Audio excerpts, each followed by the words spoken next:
Tapi sebenarnya alif ba ta tu datang daripada Tuhan. Orang ni tadi dia punya fikiran, dia punya tangan, dia punya pen, dia punya dakwat tu sekadar tempat laluan saja. Tu beza pandang dekat dengan pandang hakikat. Jadi kalau orang yang berpegang dengan ilmu nujum ni, dia akan pandang dekat. Dia kata kalau bintang tu bergerak di tempat sekian-sekian, nasib akan esok malam akan jadi begini. Sebenarnya bukan bintang tu yang penyebabnya. Sebab bintang-bintang tu diatur oleh Tuhan. Dia kata kalau matahari datang dekat dengan bumi, panaslah bumi, terbakarlah bumi. Sebenarnya bukan matahari itu yang bakar. Yang bakar tu Tuhan. Matahari itu sendiri diatur oleh Tuhan.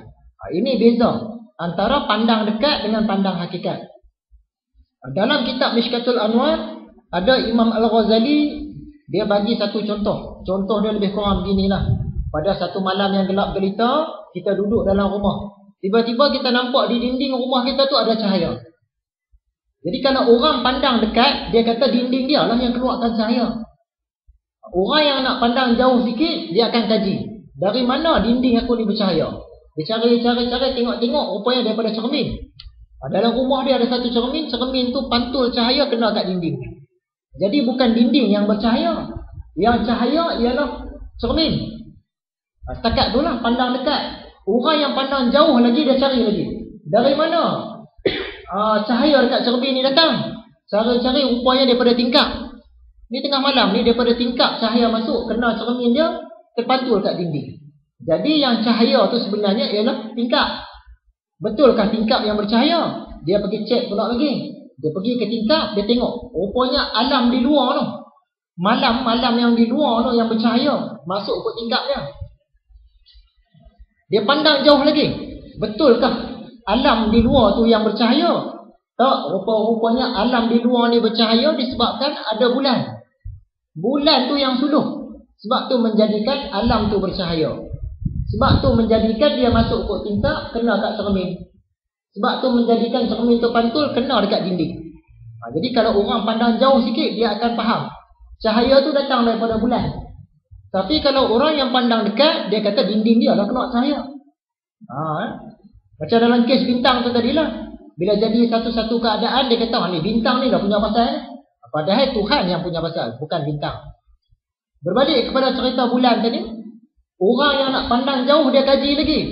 Betulkah bulan ni yang bercahaya? Kaji, rupa-rupanya tak juga. Yang bercahaya bukannya bulan, rupanya matahari.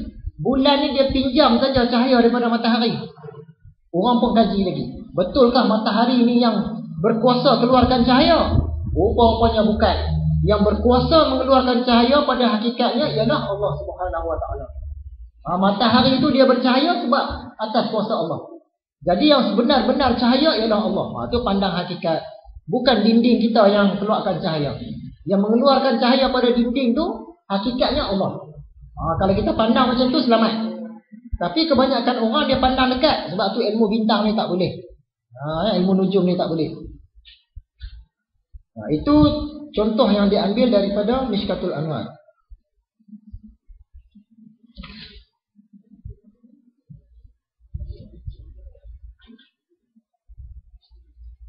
Sebab yang ketiga, kenapa ilmu nujum ni tak boleh?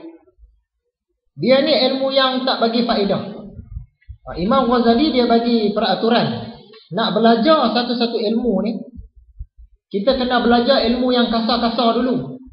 Dah boleh barulah masuk ilmu yang halus-halus.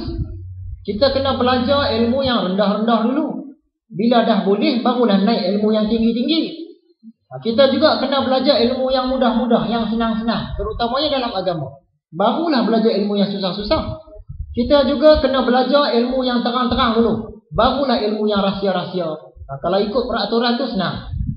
Tapi setengah orang dia suka nak belajar yang sembunyi-sembunyi dulu. Ilmu terang-terang yang asas-asas ni tak mau belajar. Nak belajar terus ilmu yang tinggi-tinggi, yang halus-halus, yang susah-susah, yang sembunyi-sembunyi, yang rahsia-rahsia.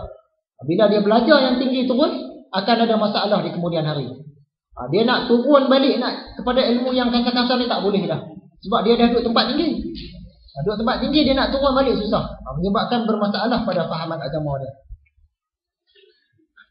Jadi ilmu bintang ni, dia ilmu yang sia-sia. Tak payah belajar pun tak apa. Tak ada kaitan. Memang tak digalakkan belajar pun. Saya bagi contoh. Hari tu seorang sahabat saya, dia ilmu asas agama ni kurang. Dia terus belajar ilmu hakikat, ilmu tinggi-tinggi. Jadi dia dapat kerja di pejabat. Kerja di pejabat dia, banyak kerja tak siap, banyak dia menipu, banyak kerja yang masalah, yang bos dia selalu marah.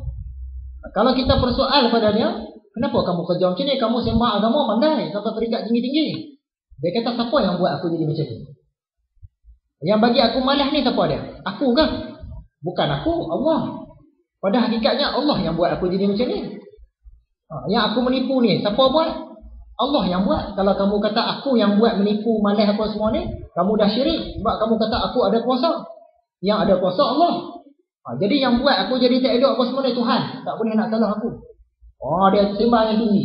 Sebab apa? Dia dah belajar yang tinggi dulu. Jadi dia buat apa salah pun tak boleh kata apa. Sebab apa? Dia kata Tuhan yang buat. Dia belajar ilmu hakikat dulu. Bila nak turun balik dah susah dah. Jadi dalam agama ni kita belajar yang bawah dulu, naik sikit. Jangan masuk ilmu tinggi-tinggi terus. Jadi kita bagi apa? Saranan hari tu orang jenis macam ni, kita mau menyerok di tepi dinding, dia lalu-lalu kita mau ketuk dengan kayu. Kalau kita berani lah. Kita ketuk dengan kayu sekali kita lari. Hanya nak cakap apa-apa, bukan aku yang ketuk. Ni Allah yang punya gerak ni. Tak padam kau dah. Dia belajar yang tinggi-tinggi, payah nak turun dah.